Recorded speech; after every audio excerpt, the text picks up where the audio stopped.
Nós vamos ler do verso número 8 ao verso número 13, dando continuidade ao capítulo. Diz o seguinte a palavra do Senhor: do mesmo modo quanto a diáconos é necessário que sejam respeitáveis de uma só palavra, não inclinados a muito vinho, não gananciosos, conservando o mistério da fé com a consciência limpa. Também estes devem ser primeiramente experimentados, e caso se mostrem irrepreensíveis, que exerçam o diaconato. Do mesmo modo quanto a mulheres, é necessário que elas sejam respeitáveis, não maldizentes, moderadas e fiéis em tudo. O diácono seja marido de uma só mulher e governe bem os seus filhos e a própria casa, pois os que desempenharem bem o diaconato alcançarão para si mesmos uma posição de honra e muita ousadia na fé em Cristo Jesus. Oremos ao Senhor.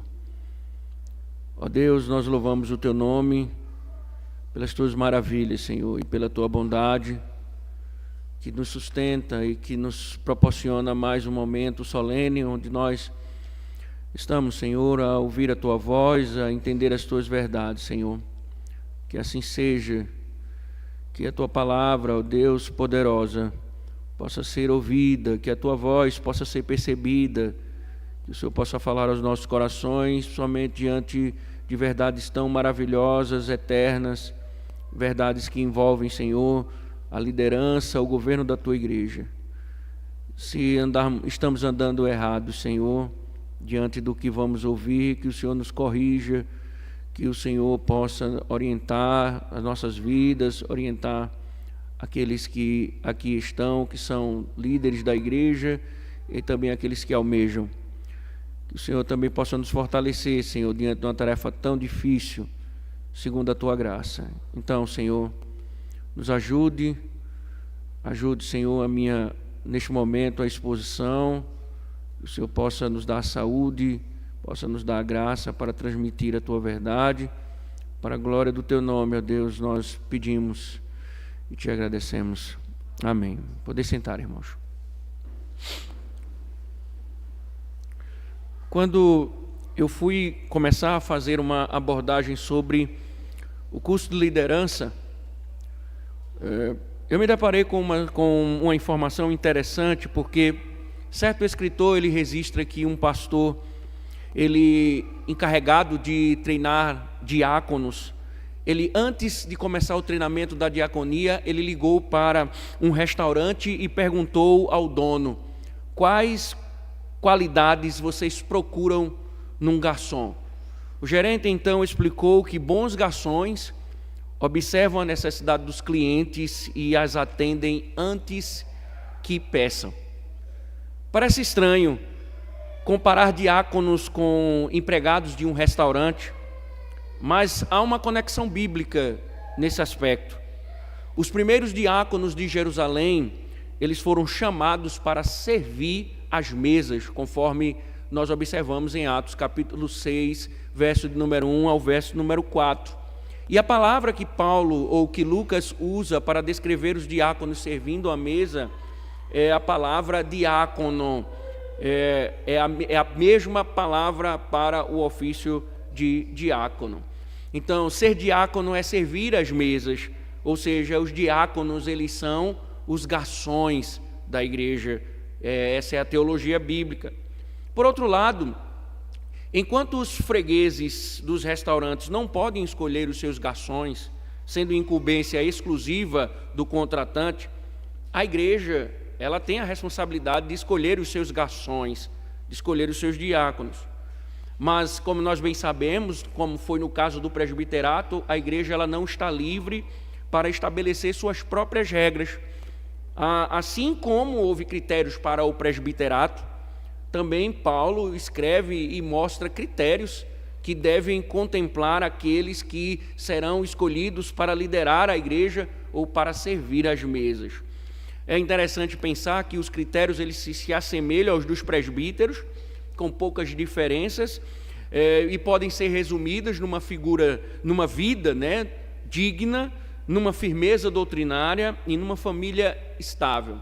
Talvez o único problema textual, a princípio, numa leitura rápida, seja o acréscimo das mulheres, que alguns chegam a pressupor que Paulo está a falar de diaconisas. Contudo, vocês já estão vacinados contra essa heresia, não só no decorrer das exposições, mas no próprio curso de liderança. Nós fizemos uma exposição desse texto e explicamos que não se trata de diaconisas, mas das esposas dos diáconos. Então, não só os homens estão em vista, mas também as esposas dos diáconos também estão em vista. Então, Paulo estabelece critérios, como assim estabeleceu ao presbiterato, e o que nos resta agora é nos submeter e nos comprometer com a verdade divina, né? Porque, como Paulo vem instruindo a Timóteo o tempo todo, através da sua autoridade, do seu chamado, do seu apostolado, é que assim como Timóteo não poderia se esquivar, não poderia negligenciar, não poderia abrir mão, não poderia rejeitar as instruções apostólicas, a igreja também não pode. A igreja não recebeu o direito de decidir critérios distintos da palavra do Senhor. A igreja não recebeu a autoridade do Espírito para seguir, estabelecer outros conceitos, a não ser os conceitos do próprio Deus, orientados pelo apóstolo Paulo. Então, nós devemos nos submeter, nos comprometer, porque se péssimos garçons transtornam a vida dos restaurantes, um péssimo diácono ou uma péssima esposa de diácono compromete a vida da igreja. Não pensemos que haverá outro caminho além da desgraça, quando nós não nos submetemos à palavra de Deus para escolher os líderes da igreja. Antes de avançarmos, conforme nós falamos no livro de Atos, vocês lembram bem que as viúvas necessitadas de socorro prejudicavam a proclamação da palavra e a oração, conforme Atos capítulo 6, verso de número 4. Daí então se institui a diaconia. Os apóstolos entendem que homens devem ser separados, homens cheios do Espírito e de sabedoria, para servir às mesas, para que o ministério da palavra não seja afetado e eles possam se dedicar à pregação e à oração. E é aí então que se institui a diaconia, onde surge os diáconos, né? O ofício diaconal em Atos capítulo 6. Martinho Lutero, ele comentando esse texto, ele diz que o ofício de diácono não é o de governar, ele não é o de governar, mas é de servir às necessidades físicas e espirituais das pessoas. Observa-se a partir do capítulo 6 de Atos, né, que os diáconos, eles são escolhidos não para o governo do tipo presbítero, mas eles são chamados para cuidar dos necessitados, das questões físicas e espirituais dos mesmos. E segundo o próprio Martinho Lutero, o diaconato, ele é um ministério para a distribuição dos recursos da igreja aos pobres, para que os pastores possam ser aliviados das tarefas, das preocupações temporais. Então, para que o ministro consiga, né, desenvolver a sua tarefa de pregação da palavra e oração, se institui a diaconia para que ela observe as necessidades da igreja, possa socorrer a igreja, distribuindo os recursos da igreja. Então, esse é um aspecto importante para entendermos a questão da diaconia. Agora, chama a atenção o fato, quando nós observamos o capítulo 3 de 1 Timóteo, nós observamos que os diáconos, eles são colocados na ordem posterior, ou seja, primeiro Paulo trabalha com os presbíteros, posteriormente ele trabalha com os diáconos. E é natural que alguns imaginem que Paulo está colocando os diáconos numa categoria inferior, e talvez por esta razão alguns se comportam de forma desrespeitosa com este ofício. Mas devemos entender que quando Paulo ele coloca nesta ordem primeiro os presbíteros e depois os diáconos, primeiro, Paulo está tratando da liderança da igreja, da vocação daqueles que irão liderar a igreja, e no caso os presbíteros com o ministério da palavra, com o governo da igreja, com a direção da igreja, e em seguida Paulo trabalha com aqueles que irão também assistir a igreja em suas necessidades, liderando a igreja no socorro. Então Paulo não pretendia colocar num tom de inferioridade quando Paulo manteve essa ordem. Agora nós devemos entender uma coisa também muito importante. Lembrando que os presbíteros, como nós observamos, eles representam o pastoreio de Cristo, da mesma forma os diáconos também. Se você observar, inúmeras vezes o Senhor se apropriou do termo diácono para referir-se a si mesmo, como sendo o diácono que está a servir seu povo. Quando ele disse, eu não vim para ser servido, Mateus capítulo 20, 28, mas para servir, o termo grego usado, Cristo usa ali, é diácono. Eu vim para a diaconia, para ser servo, para ser diácono. É interessante que os ofícios da igreja, eles são apresentados como sendo ofícios do próprio Cristo. Se você observar na epístola aos Hebreus, você vai ver que o autor aos Hebreus diz que Cristo era o apóstolo, você vai ver que o escritor aos Hebreus diz que ele era o profeta, você vê que ele era o sacerdote, você vai ver que o mesmo escritor diz que ele era o rei, e o próprio Cristo, os próprios evangelhos dizem que ele era o presbítero, aquele que supervisiona, o pastor da igreja, e também que ele era o diácono da igreja. Ou seja, a diferença é que os presbíteros, eles são o olhar de Cristo na supervisão. Já os diáconos são os olhos de Cristo no socorro. Então, enquanto os presbíteros são os olhos de Cristo para supervisionar a igreja, os diáconos são os olhos de Cristo no socorro. Então, os diáconos estão postos por Cristo para socorrer a igreja. Então não há alívio em nenhum momento dentro dos evangelhos, dentro da teologia bíblica para a diaconia, pelo fato deles acharem que a tarefa mais pesada ou talvez mais ilustre seja a do presbiterato e por isso a demanda uma maior responsabilidade sobre os ombros dos presbíteros. De fato, há uma relação direta com uma certa uma atividade superior, porque é o ministério da palavra, mas também os diáconos têm a competência de revelar Cristo através do socorro. Os diáconos revelam Cristo socorrendo aqueles que estão carentes. Então, da mesma forma que a igreja ela deve respeitar o presbítero, ela deve respeitar também aqueles que servem à mesa. Não só os presbíteros são dignos de respeito, mas os diáconos também são dignos de respeito, porque eles são os olhos de Cristo para socorrer o povo, e nós devemos compreender isso, nós devemos atentar para isso, para não irmos contra a autoridade do próprio Cristo, a autoridade que o próprio Cristo instituiu na igreja. Então que fique claro, diáconos não são nossos parceiros, não são os nossos parceiros, nós devemos respeitá-los, eles não são nossos empregados, eles são servos da igreja, não empregados da igreja. Eles são servos da igreja, eles não são subordinados da igreja. Eles representam Cristo, lembre-se disso. E é nesse contexto de tamanha representação, de tamanha responsabilidade, que por isso eles não estão livres de critérios.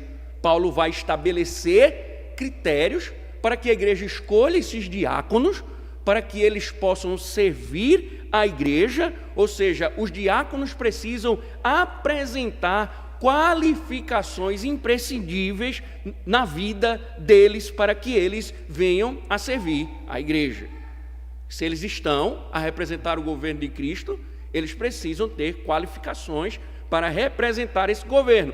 Nós já vimos que o próprio apóstolo, Os apóstolos declaram lá em Atos que eles devem ser homens cheios do Espírito e de sabedoria. Então nós já temos em Atos duas características importantes que devem contemplar a vida daqueles que irão servir à mesa. Nós poderíamos dizer que essa lista é expandida aqui por Paulo, porque um homem cheio do Espírito e de sabedoria, ele também estará contemplado nas características que Paulo está a observar aqui. Mas a gente vai entrar então nessa listagem que Paulo vai trabalhar, para que você possa ter uma orientação mais exata, mais apropriada, mais detalhada daqueles que estão a servir a igreja e também ser orientado pelo Espírito Santo na hora da escolha dos futuros líderes. Então Paulo, no verso número 8, ele começa essa ordem dizendo: do mesmo modo, ou seja, do mesmo modo que os presbíteros, né? Então, do mesmo modo quanto a diáconos é necessário. Então, você veja que Paulo ele começa dizendo que é algo imprescindível. Lembrem-se, quando Paulo lança essa lista, ele não está querendo observar que há dentro da estrutura alguma coisa que está em grau de superioridade à outra. Ele não está dizendo que alguém pode ter uma virtude numa área e em outra área ele ter uma falha, e ainda assim nós devemos desconsiderar isso. Paulo chama a atenção que tudo que ele observa deve ser característica dos diáconos, daqueles que servem à mesa. Então, é necessário, é indispensável, é inevitável, é inegociável, é impossível, ou seja, não podemos nem acrescentar e nem podemos retirar nenhuma observação feita pelo apóstolo dentro desse texto. Então, para que ele seja diácono, do mesmo modo que os presbíteros, do mesmo modo os diáconos, para que eles homens sejam escolhidos diáconos da igreja, eles devem apresentar as seguintes características. Primeiro, uma vida digna de respeito, que sejam respeitáveis.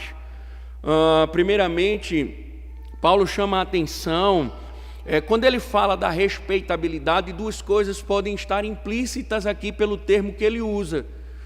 O termo grego usado por Paulo, ele pode trazer tanto a ideia do diácono ter a consciência de que sua função é respeitosa. Então você veja a preocupação de Paulo para que ninguém entenda que o diácono ele está no nível inferior de governo, ele é alguém não tão significativo para o governo. Embora ele atue em submissão aos presbíteros, ele não está numa função inferior diante de Deus, a função dele é louvável. Então ela pode ter em sentido daquele que é diácono, ele entender a sua glória, a glória do ofício dele, ele enxergar dessa forma, e aí quando ele se enxergar desta forma, como alguém que está a representar Cristo numa posição louvável diante da igreja, ele automaticamente promoverá ou procurará, na intensidade de servir a igreja, a respeitabilidade, né? Automaticamente, a segunda coisa que sugere, e essa é a mais perceptível, é que aqui também é uma respeitabilidade, não é uma respeitabilidade imposta, mas é uma característica, uma respeitabilidade que é conquistada pelo exemplo de uma vida moral ilibada. Não é alguém que impõe um respeito no sentido de ser arbitrário, de ser dominador, de ser ditador e exigir a respeitabilidade. Pelo contrário, ele entende tanto a importância do seu ofício, ele entende tanto a dignidade do seu ofício, ele entende tanto a seriedade de representar Cristo no governo da igreja, no socorro da igreja, que ele vai viver uma vida reta, uma vida ilibada, uma vida santa, e essa vida santa, essa vida digna, essa vida ilibada acaba promovendo o respeito das pessoas. As pessoas começam a respeitá-lo. Então ele tem a respeitabilidade. Por que Paulo está dizendo isso? Porque alguém que assim age, ele tem o testemunho tanto dos de dentro como os de fora, como é no caso dos presbíteros. Alguém que tem uma vida ilibada, alguém que tem uma vida santa, um homem que tem uma vida santa, um homem santificado, ele vai ter o respeito tanto da igreja como o respeito dos de fora. A mesma coisa que Paulo usa outro termo para falar da mesma coisa que ele tratou com os presbíteros, a questão do homem irrepreensível. Então o diácono, como o presbítero que não podia ter uma mancha, o presbítero não podia ter uma mancha, uma nódoa na sua vida, que manchasse a sua reputação, que fizesse com que ou os de dentro ou os de fora tivesse uma imagem distorcida. Da mesma forma, os diáconos, eles devem ser respeitáveis, eles devem viver uma vida ilibada, para que ninguém de fora nem de dentro tenha que acusar ou falar alguma coisa. E isso é importante, irmãos, porque como garçons, geralmente as empresas, eu já trabalhei no ramo, as empresas, elas não se preocupam com a vida particular dos garçons, desde que eles cumpram as suas obrigações. Então, você contrata uma empresa, né, onde trabalhávamos num restaurante, contratávamos garçons, nós não estávamos preocupados se eles, depois que largavam em casa, enchiam a cara, se eles tinham 2, 3 mulheres, se eles tinham dívida na praça, se eles não pagavam as suas contas, se eles eram promíscuos, não. Para a empresa o que importava era que ele entrava no trabalho, ele vestia a farda, ele fazia com competência o seu serviço e era pago para isso. Nós devemos entender que com os diáconos da igreja, os servos da igreja, os garçons da igreja não podem ser assim. Paulo estabelece que o seu serviço, ele deve condizer com o que ele é, não simplesmente com o que ele faz. Ou seja, ele pode até ser uma pessoa prestativa, ele pode ter ações prestativas, ele pode ter até um certo comportamento que ele se identifique a princípio como diácono da igreja, no serviço à igreja, mas se ele tiver uma moral que não é ilibada, uma moral distorcida, uma moral manchada, ele não deve ser diácono. O serviço dele deve condizer com o que ele é. Seu serviço, ele pode ser até louvável, mas se os membros da igreja, Satanás ou os ímpios, têm munição contra a moralidade dele, seu chamado é questionável. Não pode existir discrepância, divergência entre o que ele é e o que ele faz. E aí, para que a gente tenha uma noção, Paulo vai passar uma listagem. Mas antes de tudo, eu preciso perguntar aos irmãos, diáconos, o que dizem sobre vocês? O que é que dizem sobre vocês? Vocês estão seguros de que os testemunhos por todos os lados refletem uma vida santa, reta, justa? Ou se a igreja investigar, haverá acusações sérias contra vocês? Da mesma forma, aqueles que querem ser diáconos. O que Paulo está dizendo é que se tiver algum problema moral, Paulo está dizendo, é uma desqualificação. Então, para que a gente possa ter a noção, uma avaliação melhor de alguma mancha que poderá existir, nós precisamos então observar os detalhes que Paulo vai tratar aqui. Um homem respeitável, ele tem que assumir, ele tem que ter essas características que Paulo vai descrever aqui. A primeira coisa é o homem respeitável, é alguém de uma só palavra. Observe que Paulo diz: sejam respeitáveis de uma só palavra. Nós estávamos falando ontem no curso de pregação, explicando a importância de analisar os termos. O termo grego é interessante que a expressão grega colocada por Paulo aqui, uma única expressão que traduziu na nossa versão como alguém de uma só palavra, a ideia de alguém que não tenha uma língua dupla. É alguém que não tenha uma língua dupla. Vocês imaginam, né, o peçonhento que tem uma língua dupla, né? Ou seja, é alguém que ele não pode ser insincero, ele tem que ser verdadeiro. E essa palavra, essa expressão que fala de uma língua dupla, a insinceridade aí no caso, ela está sendo remetendo ao sentido de alguém que diz uma coisa, mas dá a entender outra. Ou é alguém que diz uma coisa para uma pessoa e sobre este mesmo fato ele vai dizer outra coisa para outra pessoa dentro do mesmo fato. Então é alguém que conta sobre o mesmo fato, conta uma coisa para outro sobre o mesmo fato ele distorce. É interessante, irmãos, porque eu me lembrei, por vezes, eu conheço pessoas aqui na cidade que nunca vi, e eu já fui surpreendido com algo deplorável. Geralmente, quando a gente começa a conversar com as pessoas, elas identificam o meu sotaque belo, lindo, maravilhoso, diferenciado, acima de todos os sotaques. Então, ela vê que eu sou uma pessoa diferente. E ela pergunta, geralmente, pelo seu sotaque, você não é daqui, vê que você é uma pessoa, né, de nível maior e tal, pela pele, pelos detalhes. E aí, você é de onde? E eu, com muito orgulho, esbravejo: Pernambuco, sou pernambucano, né? Terra dos altos coqueiros.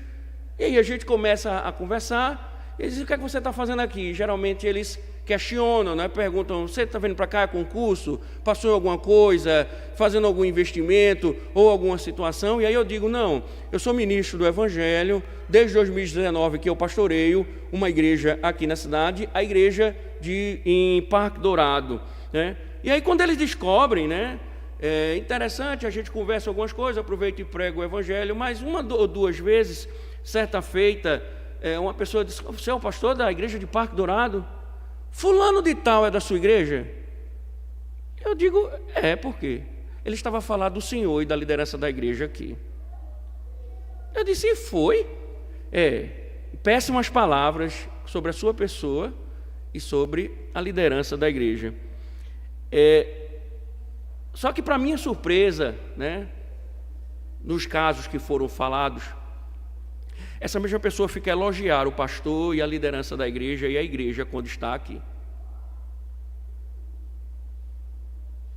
Essa mesma pessoa fica a falar na frente do pastor e na frente da liderança, a emitir elogios e a falar bem da igreja. Ou seja, ele vive a elogiar a igreja, o pastor no meio da igreja. Quando sai da igreja, ele fala do pastor e da liderança e da igreja para ímpios. Para ímpios.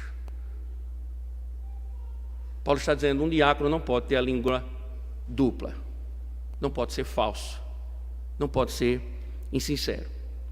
Não fui atrás de saber se era verdade o que esse ímpio diz ou disse, mas que pode servir de exemplo. Porque alguém que tem a língua dupla, Paulo chama a atenção aqui, e a palavra é pesada, porque alguém que tem a língua dupla, ele é enganoso, ele é alguém falso, alguém que elogia o pastor, você, a qualquer um, pessoalmente, e quando sai, ele distorce, ele fala outra coisa, ele é enganoso, ele é alguém que se assemelha ao diabo. Ele é alguém que se assemelha ao diabo. Tiago chega a usar a expressão dizendo que o poder da língua é impressionante. O poder da língua é um poder destruidor. Davi, inclusive, no Salmo 34, também ele chega a dizer: quem de vocês ama a vida e qualquer longevidade para ver o bem? Refreia a língua do mal e os lábios de falarem palavras enganosas. Então, se você observar, tanto o Antigo Testamento como o Novo Testamento enfatizam que a língua tem um poder enorme de dividir, de destruir. E aí imaginem, se o indivíduo ele não respeita, ele é falso para com a liderança da igreja, falso para com a vida da igreja, ele vai respeitar a sua vida? Como é que vocês podem confiar as suas casas a homens falsos? Como vocês podem abrir as portas de vossas casas para homens falsos?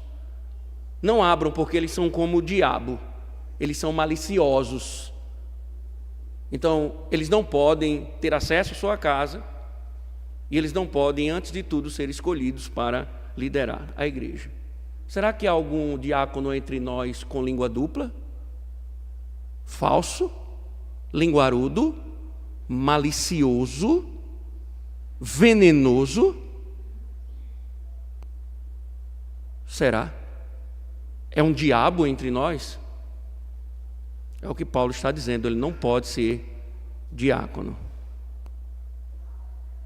Paulo, ele não termina ainda, ele diz que não se entrega ao vinho.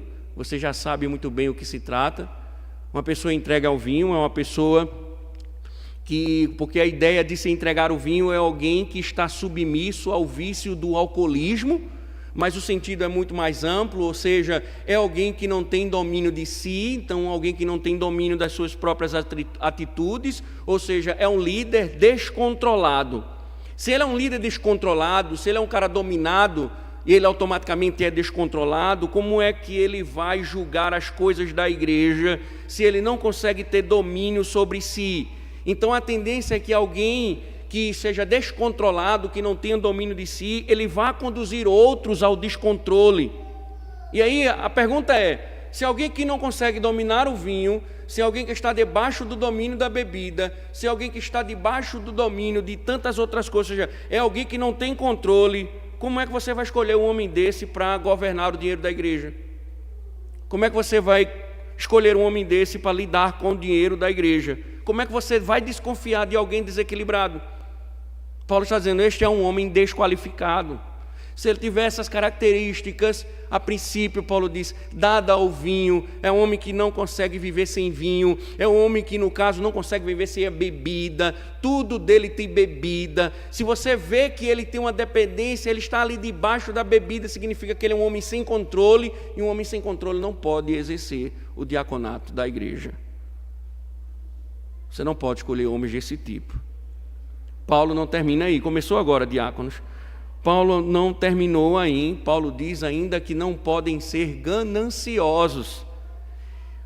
A palavra aqui usada por Paulo, a ganância, a palavra aqui usada por Paulo, ela traz a ideia de alguém que ama o dinheiro.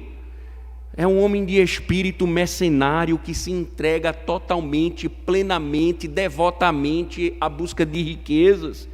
Ele tem ansiedade, o coração dele pulsa, porque o espírito dele deseja que suas possessões elas sejam aumentadas. Mas qual é o problema da ganância? É que ele deseja o aumento de suas posses, sem se preocupar quais são os meios para que suas posses aumentem. Sejam meios justos ou injustos, para ele pouco importa, ele quer que o dinheiro chegue no bolso dele, ele está ansioso para que a vida dele financeira, ele prospere. É interessante, irmãos, abra João capítulo de número 12, um episódio interessante, João capítulo 12, João fica no Novo Testamento, João capítulo 12, esse é um episódio interessante porque Jesus ele vai para Betânia, onde estava Lázaro, e ele ressuscitara Lázaro, né? E prepararam uma ceia e Marta servia, e Lázaro era um dos que estava à mesa com Jesus e de repente chega Maria. Veja o verso número 3. Então Maria, pegando um frasco de perfume de nardo puro, muito precioso, ou seja, Maria estava com, eu não sei, outra marca de perfume brasileiro que pode ser mais caro. Bom, imaginem um perfume caríssimo, perfume de melhor qualidade, né? É o que Maria está com ele. E diz que ela pega um frasco de perfume de nardo puro, né? Isso mostra a qualidade do perfume, muito precioso, e ela começou a ungir os pés de Jesus e enxugou os pés de Jesus com os cabelos.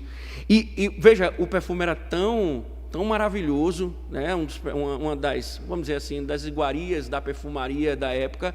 Diz que quando ela começou a fazer isso, diz que a casa ficou tomada de perfume. A casa ficou cheia, né? E toda a casa se encheu com o cheiro daquele perfume. Mas Judas, vocês lembram que Judas era o tesoureiro dos apóstolos. Mas Judas Iscariotes, um dos seus discípulos, aquele que estava para trair Jesus, disse: por que este perfume não foi vendido por 300 denários e o valor não foi dado aos pobres? Que preocupação maravilhosa! Quanto desperdício! Em vez desse perfume ter sido quebrado, ter sido usado para ungir os pés de Jesus, a gente poderia ter pegado esse perfumezinho, ter vendido, a gente pegava o dinheiro e fazia o quê? A gente dava aos pobres, né? Parece uma visão política que eu conheço. Vamos vender e dar aos pobres. O discurso de auxiliar os pobres. Olha a nota de João. Ele disse isso não porque se preocupava com os pobres, mas porque era ladrão.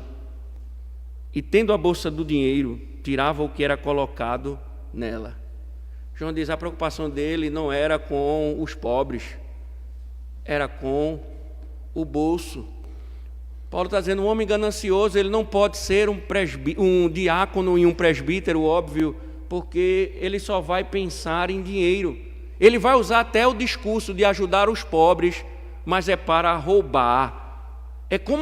Aqui a ideia é como alguém que vai ajudar o outro, parece estar ajudando o outro. É como alguém que chega para você e diz assim, eu tenho necessidade de tal produto, e você tem posse desse produto, e aquela pessoa carece daquilo, aquela pessoa almeja aquilo, ela depende daquilo, e você usa a dependência dela para promover na vida dela um custo absurdo, extraindo financeiramente a vida dela, tudo que você tiver, que ela tiver. É interessante que isso é violação do 8º mandamento. Você vender uma coisa acima do preço, você está trazendo dano ao necessitado, isso é violação do 8º mandamento. Por quê? Porque isso é ganância. Ele não está preocupado com o outro, ele está preocupado com o lucro. É feito um agiota que ele não quer saber se o cara vai perder a casa, se o cara vai perder o carro, se ele vai perder a dignidade. O importante para ele é que ele vai dar o dinheiro e vai escravizar o outro numa dívida. Paulo está dizendo, esse homem não pode ser líder da igreja. Então, será que os nossos diáconos, eles são justos em seus negócios? Ou estão lesando os outros em suas atividades? Seria bom que a igreja observasse essas questões. Porque vocês não podem confiar o socorro da igreja a homens que roubam os seus negócios. Vocês não podem. Porque às vezes a gente fica fechando os olhos para os nossos homens e para os negócios dos nossos homens, quando eles estão a violar o mandamento de Deus. E digo, não comprem a homens desse tipo. Não comprem. Não seja conivente com a violação do 8º mandamento. Não comprem, não indiquem, e se conhecem alguém que compra, qualquer homem aqui, que lesa os outros nos seus negócios, não comprem, não indiquem, e se conhecem alguém que compra, não estimule que comprem, porque eles estão sendo uma vergonha para a igreja de Cristo e para o reino de Deus. Eles estão sendo como Judas, com o discurso de ajudar os outros, eles estão lesando os outros. Paulo diz, eles não podem ser diáconos da igreja. Paulo não terminou ainda. Veja o verso de número 9. Volte para o verso número 9. Conservando o mistério da fé com a consciência limpa. Nota-se que Paulo não diz que eles devem ensinar, mas veja que eles devem conservar o ministério da fé. Nós devemos lembrar, irmãos, que quando Paulo escreve a palavra mistério, Paulo está falando da soma total das verdades espirituais que passaram a ser reveladas. Lembrando, mistério não é aquilo que os pentecostais dizem. Eu tive um mistério agora, uma revelação quentinha do céu, é um mistério. A palavra mistério não tem essa conotação. A palavra mistério significa uma verdade que estava oculta e ela agora passa a ser comunicada, revelada. Então, quando Paulo diz o mistério da fé, Paulo está falando das verdades do Evangelho que devem ser conservadas, aquelas que foram reveladas. Então, o que é que Paulo está dizendo? Os diáconos não ensinam. Não é competência da diaconia ensinar a igreja. Eles não foram chamados para pregar, para ensinar a igreja, mas eles devem conservar, ou seja, eles devem conhecer os mistérios, as verdades da fé. Isso é importante, irmãos, por quê? Porque o diácono ele é um conselheiro, o diácono ele é um consolador, ele visita as pessoas, ele consola as pessoas, ele instrui, ele orienta diante de problemas, diante de pessoas que estão padecendo em algumas situações. Então, eles precisam conhecer para que eles possam instruir essas pessoas. Eles precisam ter o conhecimento. Eles precisam se dedicar ao conhecimento. Lógico, eles não precisam ser mestres da igreja, mas eles devem estar tão bem fundamentados que eles tenham competência de instruir os outros nas Escrituras, diante de situações que exijam consolo, que exijam uma palavra, uma exortação. Então, eles precisam disso. Mas como eles farão essas coisas se eles não têm o conhecimento? Se um diácono ele não tem conhecimento, ele não busca o conhecimento, ele não entende ser necessário, como é que ele vai instruir os outros? Como é que ele vai saber o que é certo e o que é errado? Provavelmente não conhecem a doutrina das Escrituras. Veja, falamos aqui semana passada e voltamos a afirmar quantos diáconos leigos nós não temos nas igrejas que não conhecem nem as doutrinas da igreja. Se perguntar a muitos diáconos aí, quais são os símbolos de fé da igreja, ele vai dizer a Sassa, a SAF e o departamento infantil. Que eles não sabem como é que eles vão instruir outros. E aí, irmãos, tenham cuidado, porque líderes ignorantes, eles são pontes para a heresia. Geralmente, líderes ignorantes, eles simpatizam com pensamentos heréticos. Eles estão dentro da igreja, mas a mente deles está no mundo herético. Quer que eu dê um exemplo? Nós excluímos daqui 2 oficiais, mais de 2, mas eu quero apontar 2 significativos. 2 oficiais nós excluímos aqui do rol de membros. Quando eles foram excluídos, eles procuraram justamente as igrejas que não têm pregação do Evangelho. Foram e conduziram suas famílias para igrejas que não têm a pregação do Evangelho. Cuidado com esses homens, porque eles às vezes estão no meio da igreja, mas eles estão dialogando com o erro. Eles estão dentro da igreja, liderando a igreja, mas eles estão a dialogar com aquilo que é erro doutrinário. Cuidado com esses homens, eles são perigosos. Perigosos.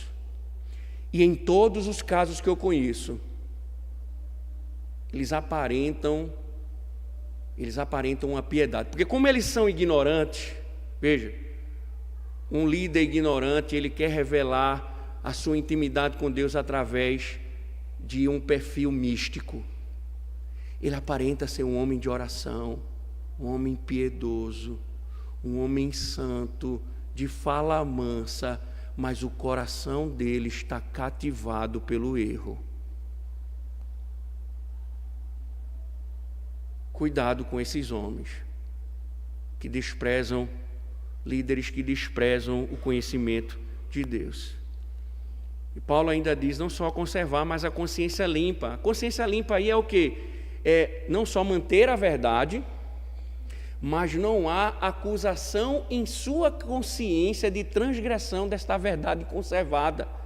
Ou seja, a consciência dele não tem o que acusar. O que é que Paulo está dizendo?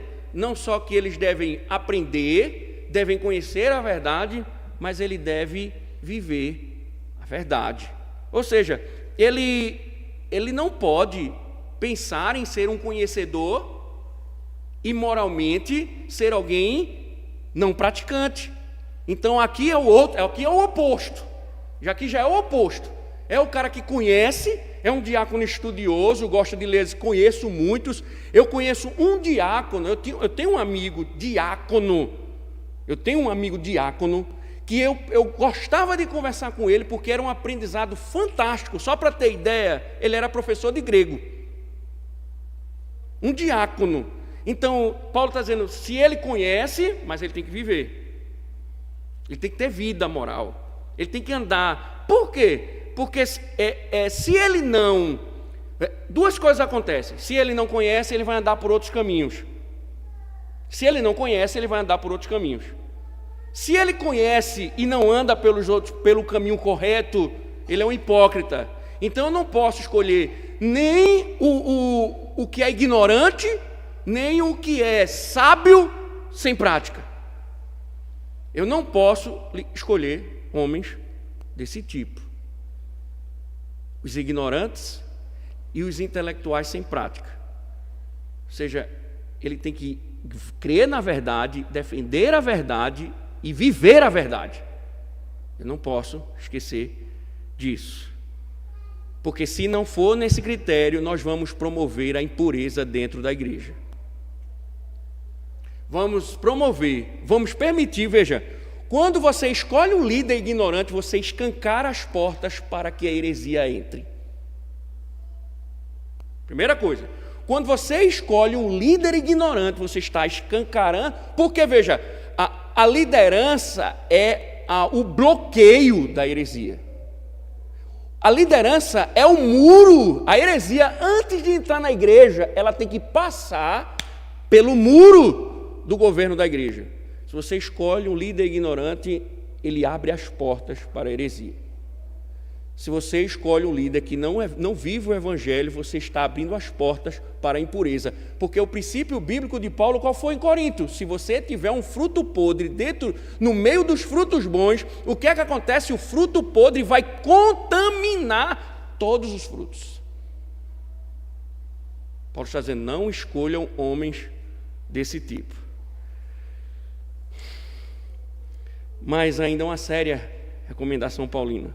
Verso número 10, também estes devem ser primeiramente experimentados e caso se mostrem irrepreensíveis, que exerçam o diaconato. Veja que o que foi dito aos presbíteros é dito aos diáconos. Só que Paulo usou a linguagem do neófito, Paulo usou a linguagem do novo convertido. E aqui a forma de Paulo usar foi para falar do neófito, Paulo quer chamar a atenção que seja um homem experimentado, né? Isso não significa dizer que Paulo está dizendo que o cara que vai ser diácono, que ele pretende ser diácono, eles têm que passar por um período de prova e depois desse período de prova, se ele for aprovado, aí ele pode ser escolhido diácono. Não é isso. O que Paulo está chamando a atenção é que há uma vida consagrada, há um testemunho do seu caráter e há provas, ele deu provas, a igreja já observou, a igreja já analisou, a igreja já investigou, a igreja já ponderou, ou seja, já houve uma análise anterior para que a igreja chegasse à conclusão de que ele tem condições de ser diácono da igreja. Então ele já foi testado nesse sentido, ele já foi visto, observado, pastoreado, conversado, analisado, e todo mundo disse, não, esse cara dá para ser diácono, dá para servir a igreja como diácono, ou seja, ele é um cara que não tem manchas, nós não temos o que dizer. Por que isso é importante? Porque muitas vezes essa questão ela é usada de forma errada. Como, por exemplo, alguém pode dizer assim, vamos colocar ele para o diaconato, para ver se ele para de criticar a igreja. Talvez a gente dando um cargo a ele, o ofício de diácono, quem sabe ele não melhore, ele não se dedique mais, ele ocupe a cabeça dele, né? ele sirva a igreja de forma... vamos dar a diaconia a ele, para ele parar de fazer figurinha nos grupos da igreja. Dá um serviço a ele para ele ocupar a mente, fazer alguma coisa. E aí, não, Paulo não está dizendo isso. Paulo não está dizendo, nem está propondo nenhuma possibilidade do tipo. O que Paulo está falando eles devem ser observados, analisados, então eles devem ser avaliados antes de assumir essa responsabilidade. Nós não podemos usar o ofício para despertar vocação em ninguém. É o vocacionado que deve assumir o ofício. Ofício não é lugar de estar testando ninguém. A igreja deve observar esses homens antes. Isso é muito importante. Agora, irmãos, nós vamos para o verso número 11, para as mulheres. Observe aqui a mesma coisa, praticamente, dos diáconos. Do mesmo modo quanto as mulheres, é necessário que elas sejam respeitáveis, não maldizentes, moderadas e fiéis em tudo. É interessante, irmãos, porque Paulo usa uma expressão aqui. Se a expressão de Paulo foi pesada para os diáconos, ele também foi intenso com as mulheres. Porque a palavra aqui de maldizente é diabolos. Maldizente aqui, o termo grego usado por Paulo é diabolos. Então, que pode ser traduzido tanto como maldizente como uma mulher caluniadora. É como se ele dissesse, não queremos traficantes de escândalos. Por favor, não escolham mulheres traficantes de escândalos. E a palavra diabolos é que justamente mulheres que imitem o maligno. Mulheres que imitem o maligno. Diabolos, porque vem do próprio diabo, né? Ou seja, ela é como o diabo, que ela não seja como o diabo. Então, assim como o diácono não pode ser um diabinho, não pode ter língua dupla, a mulher do diácono não pode ser um diabolos, não pode ser maldizente e caluniadora, não pode ter a língua maliciosa, pois é um diabinho na igreja. E a pergunta é óbvia, vocês confiam na casa de vocês uma mulher fofoqueira? Olha, sim, para um homem fofoqueiro é feio. Imagine uma mulher. Paulo está dizendo, não pode ser eleito um homem que tenha uma mulher fofoqueira. Ela não pode ter a língua maliciosa. Por quê? Já vimos, a língua é destruidora. Irmãos, língua acaba com o ministério, acaba com a igreja, acaba com a família, acaba com relacionamentos, acaba com casamento. É uma desgraça uma pessoa linguaruda, fofoqueira dentro da igreja. E você pode observar, muitos dos problemas na igreja envolvem a língua. Pessoas linguarudas que não controlam a língua, falam de um, falam de outro. E aí Paulo está dizendo, a mulher do diácono não pode ser linguaruda, não pode ser caluniadora. E se o diácono for também um linguarudo, meu irmão, um casal diabólico. Paulo está dizendo, cuidado com essas pessoas. Não, elas devem ser tratadas, inclusive disciplinadas. Não é que não existe a menor possibilidade, inclusive, de ser líder da igreja. Devem ser tratados com relação a isso. Aí a pergunta que eu faço é, será que alguma esposa aqui de algum diácono, meus irmãos, é linguaruda? Alguma mulher aqui de algum diácono é conhecida pela língua solta? Será? Será? Se for, não abra a sua casa para essa mulher. Ela é uma serpente. Ela não é confiável e do mesmo jeito, ela não é uma mulher piedosa. Ela pode ter características de piedade, mas ela não tem piedade. Ela não tem piedade. Paulo está dizendo, não podem, não escolham diáconos com mulheres fofoqueiras. Ou seja, não analise somente os homens, analise as mulheres também. Não se esqueçam disso, né? Porque ela vai semear discórdia entre a igreja. Ela vai falar de você, vai falar da sua situação, vai falar do que viu, vai fazer críticas, vai fazer julgamentos, vai falar de um para o outro, vai falar para ímpios, vai falar para descrente, vai falar para familiares, vai falar para uma série de gente, vai manchar a sua imagem, a da igreja, porque ela é uma mulher fofoqueira. É um diabo. Cuidado com fofoqueiros, porque eles são diabólicos no meio da igreja. Eles foram plantados por Satanás para destruir a comunhão da igreja.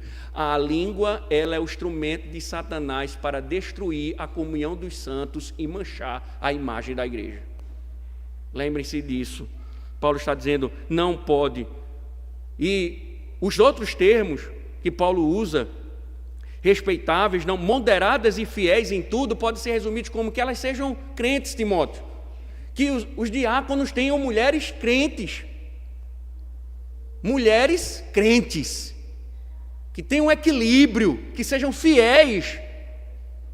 Então esse é o princípio que Paulo está dizendo. Elas devem ser Rutes, Lídias, não mulheres tolas, nem do tipo que lembrem Jezabel.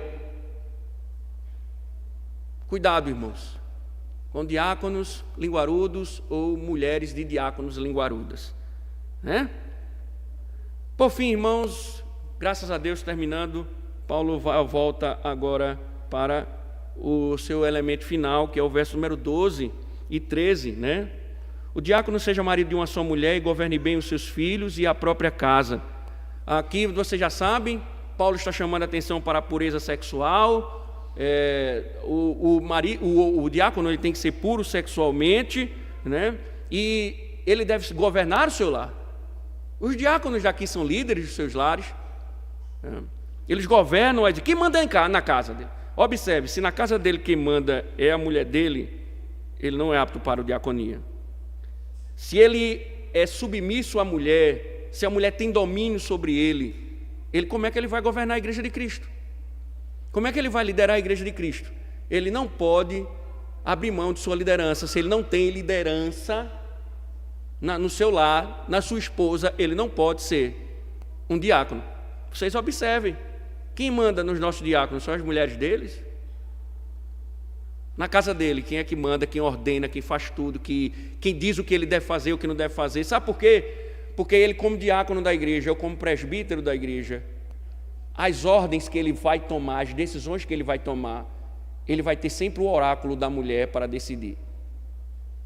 Ele vai sempre estar consultando a mulher para tomar as decisões e fazer as coisas na igreja. Ou obedecer a mulher na tomada de decisões. É como eu preparar o sermão e dizer, Neide, avalia aí, diga aí, tá bom, tá ruim, tá certo? Nunca foi para o seminário, disse, mas você é quem ordena, tal. E aí ela diz, não, isso aqui está errado, você tem que fazer tal coisa, e eu vou e digo, vou fazer isso aqui, porque ela está mandando. Então, mais ou menos, você entenda que o governo não vai ser o governo dele, vai ser o governo da mulher dele. Paulo está dizendo, não pode. Ela não foi chamada para liderar. Veja, irmão, não estou dizendo que a mulher não pode aconselhar numa situação, não é isso. Quando nós transferimos o governo da casa para a mulher, nós transformamos a mulher no cabeça da igreja. Paulo disse, não pode. Ele tem que governar a casa, ele tem que governar os filhos, ou seja, os filhos devem estar no domínio dele. Então, filhos rebeldes, entenda, tem os filhos rebeldes dentro do lar e tem os filhos rebeldes que já foram fora do lar. Então, Paulo está falando da conjuntura familiar presente. O filho dentro de casa é rebelde. Depois que ele casar e for embora, ele pode andar nu. É uma competência dele. Ele que se vire diante de Deus. Agora, estiver debaixo do teto, é ordenado pelo Senhor que ele esteja em submissão. É como eu digo lá em casa, pode ter a barba arrastando no chão, estiver debaixo do meu teto, quem manda sou eu. Sai a hora que eu quiser, volta a hora que eu quiser, come do que eu colocar na mesa, porque o cabeça sou eu. Mas se você olha, o filho é bagunçado, desobediente, não quer nada com a vida, desrespeitoso, como é que esse homem vai governar a igreja? Se ele não consegue dar uma mãozada num indivíduo desse para controlá-lo, como é que ele vai ordenar? como é que ele vai governar a igreja de Cristo? Você vai confiar o governo da igreja a um homem desse, que não tem moral nem com a esposa e nem com os filhos? Você vai governar? Você vai confiar? Não confie, irmãos, porque será um transtorno. Será um transtorno. Bom, irmãos, uma lista assustadora, não é? É uma lista assustadora, desanima, né? A princípio. Contudo, Paulo diz que se alguém almeja essa honra e lutar para servir a igreja da melhor forma possível, com fidelidade, Paulo expressa aqui uma promessa maravilhosa. Veja, encerrando o verso número 13: pois os que desempenharem bem o diaconato alcançarão para si mesmos uma posição de honra e muita ousadia na fé. O que Paulo está dizendo é que os diáconos serão recompensados. A primeira selar uma posição é excelente. A expressão grega aqui usada por Paulo, ela traz a ideia de a posição é como se fosse um degrau, né? um grau, um passo maior. E a ideia aqui não é um conceito de carreira, porque um outro problema que nós temos na igreja é que a gente às vezes faz uma escadinha. A gente, antes de eleger o cara para o presbiterato, a gente quer eleger ele para o diaconato, como se fosse uma escadinha. Primeiro diácono, se ele servir bem ao diaconato, aí ele vai e sobe um degrau, ele chega a ser presbítero. Olhe, se ele é diácono, ele não é presbítero. Se ele é presbítero, ele não é diácono. Se ele um dia foi diácono e foi eleito presbítero, é porque ele nunca foi diácono, nunca foi presbítero e foi eleito por engano. Ou uma coisa ou outra.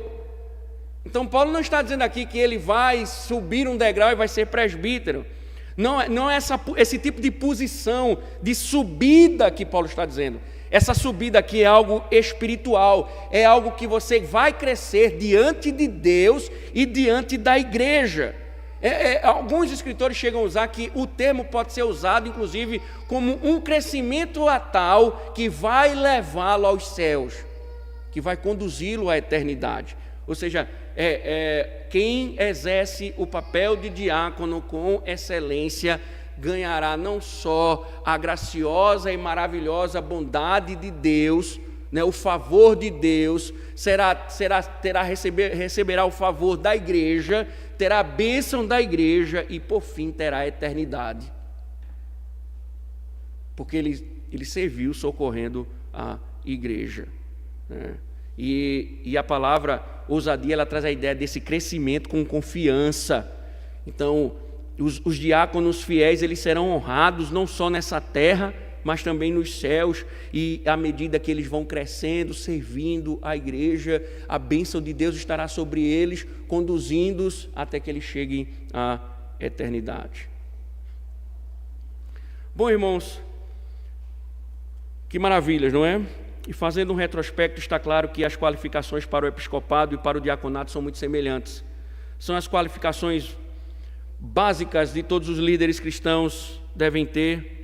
E colocando sua lista lado a lado, podemos notar que 5 áreas principais devem ser investigadas: a própria pessoa, o candidato tem que ter domínio próprio e maturidade, inclusive nas esferas da bebida, do dinheiro, do temperamento e da língua, assim como as esposas dos diáconos. Com respeito aos seus relacionamentos, eles devem ser hospitaleiros, amáveis, né? Com os de fora, muito respeitado. Com relação à fé, apegar-se firmemente à verdade e ter o dom para ensinar, no caso dos presbíteros, né? O que nós devemos, então, considerar com seriedade, e nós precisamos nos submeter a estas verdades. Eu quero finalizar com algumas orientações.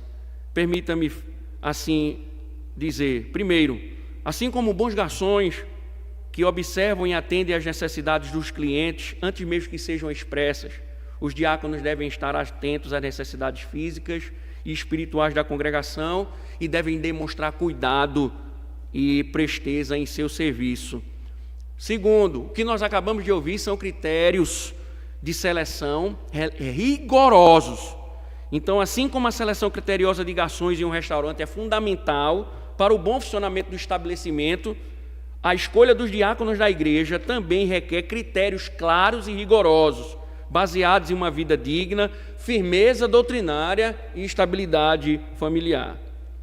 Lembrem-se também, em terceiro lugar, a representação de Cristo. Vocês não estão, diáconos, a representar o pastor da igreja, os presbíteros da igreja, o sínodo da igreja, o supremo concílio da igreja, mas vocês estão, assim como os presbíteros, estão a representar o governo de Cristo no socorro das necessidades da igreja. Vocês não foram chamados primariamente para abrir porta de igreja, para chutar cachorro, para estar lavando banheiro, para estar passando pano. Vocês foram chamados para socorrer a igreja. O resto é secundário.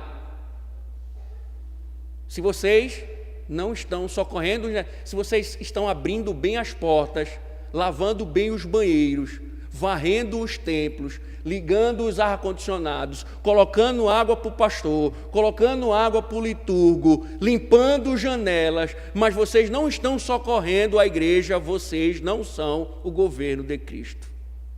Vocês são faxineiros, diaristas, mas não diáconos.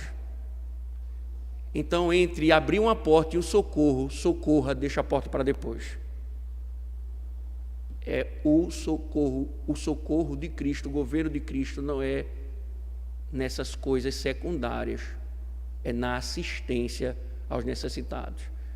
Então, se você chega aqui e observa se tem uma porta ruim ou boa, seja lá o que for, um ar-condicionado bom, ruim ou não, um frio, um calor, Paulo diz que você deve observar se tem alguém carente, se alguém está precisando de assistência, para você possa ser o socorro de Cristo para essa pessoa.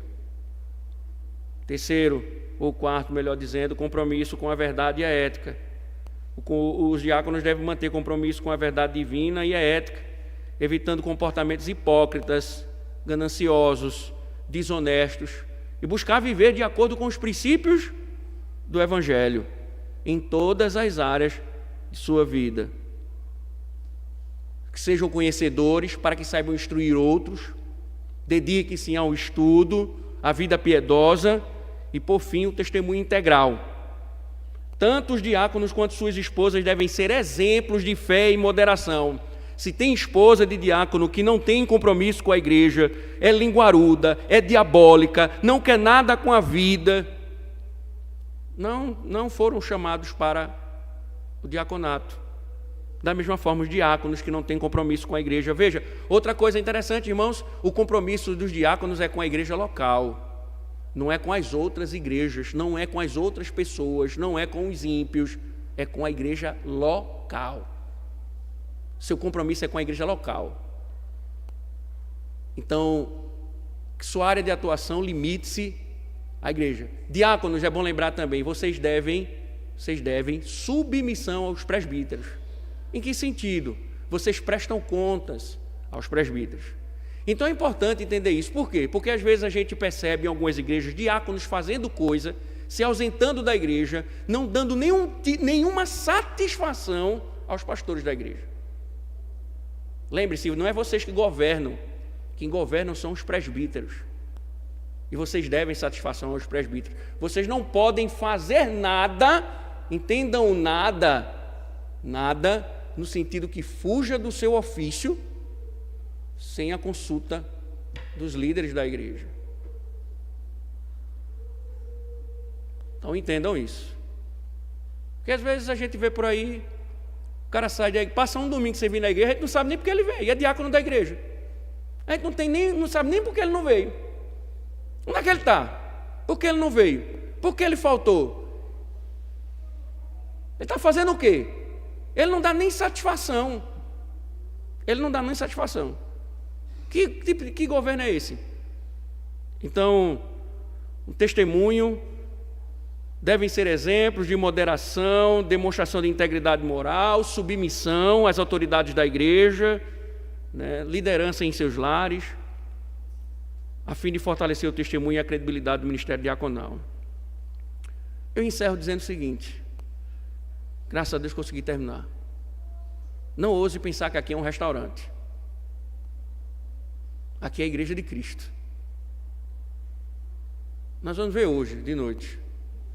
Paulo vai falar do verso 14 ao 16 sobre a natureza da igreja. Nós não estamos a liderar um prédio, uma instituição.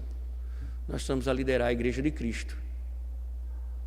E presbíteros e diáconos devem andar nessa estrutura como homens espirituais para a glória dele. Oremos ao Senhor.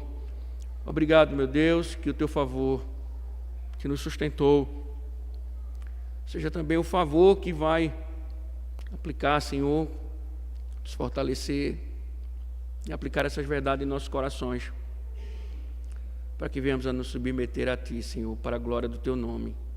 Auxilia-nos, Senhor, em nome de Cristo. Amém.